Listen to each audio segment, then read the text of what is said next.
Is it really surprising that the most powerful man in the world should be a figure of controversy? We, as a population on this planet, have been looking for a savior.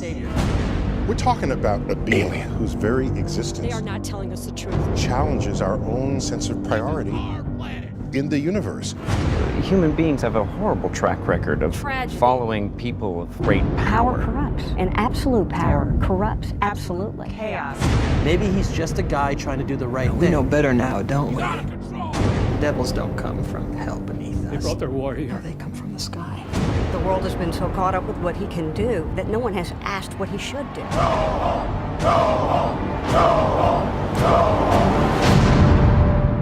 That's how it starts.